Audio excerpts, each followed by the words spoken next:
A palavra de Deus contém revelações profundas, relevantes e salvadoras, que se relacionam com todos os campos da experiência existencial humana. Tudo que é essencial para a humanidade encontra eco nas palavras inspiradas pelo Espírito do Senhor. A morte é uma das grandes incógnitas com a qual nos deparamos na vida e é motivo de profundas reflexões filosóficas e religiosas.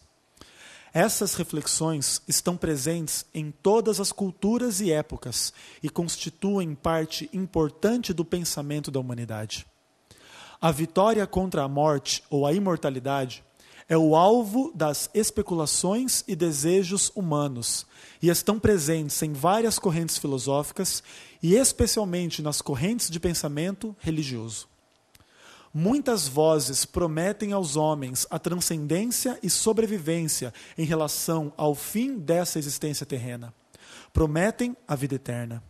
E elas fazem isso por vários meios diferentes. Ainda que algumas correntes de pensamento veem na morte o fim de tudo, outras veem apenas um recomeço. Mas qual é a verdade? A palavra de Deus não ficaria calada diante de um assunto de tal magnitude e relevância. E no contexto da doutrina do santuário, são feitas revelações estupendas sobre essa realidade. O salário do pecado é a morte, Romanos 6, verso 23. E Israel aprendeu essa lição no santuário. Assim diz a palavra do Senhor: quando um príncipe pecar e se tornar culpado, trará por sua oferta um bode sem defeito, e porá a mão sobre a cabeça do bode e o imolará no lugar onde se imola o holocausto perante o Senhor. É oferta pelo pecado. Então o sacerdote, com o dedo, tomará do sangue da oferta pelo pecado e porá sobre o altar do holocausto. Queimará a gordura, com a gordura do sacrifício pacífico. Assim, o sacerdote fará por ele expiação no tocante ao seu pecado, e este lhe será perdoado. Levítico 4, versos 22 a 26. Esses princípios são transparentes e deixam claro que o pecado não é considerado algo de pequena importância, que possa ser apagado ou expiado de uma forma simples ou superficial. O pecado cobra o preço da vida do pecador. E para que o pecador não morresse, ele deveria oferecer a vida de um animal perfeito em seu lugar. Isso não significa que os israelitas eram perdoados por derramarem sangue de animais, mas porque reconheciam o fato de que mereciam condenação e exerciam fé no futuro sacrifício do único cordeiro que poderia tirar realmente o pecado do mundo, Jesus Cristo.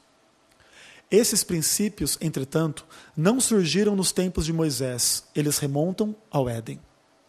Deus mesmo avisou o ser humano de que a vida eterna seria uma vida de obediência e que a transgressão da vontade e da lei de Deus resultaria em morte. Gênesis 2, versos 16 e 17. Até ali, a humanidade não conhecia a morte. E somente a conheceria se caísse em transgressão, desobedecendo a uma ordem clara, específica e direta de Deus, desconfiando do seu Criador e preferindo seguir outra autoridade. A morte, portanto, longe de ser um estágio da evolução ou a porta para uma nova vida mais significativa, é o fim da capacidade de pensar, sentir ou existir. Textos bíblicos são claros nesse sentido. Porque os vivos sabem que hão de morrer, mas os mortos não sabem coisa nenhuma. Nem tampouco terão eles recompensa, porque a sua memória jaz no esquecimento. Amor, ódio e inveja, para eles já pereceram. Para sempre não têm eles parte em coisa alguma do que se faz debaixo do sol. Eclesiastes 9, versos 5 e 6. Sai-lhes o espírito, e eles tornam ao pó. Nesse mesmo dia perecem todos os seus desígnios. Salmo 146, verso 4. Terrível é o preço da transgressão.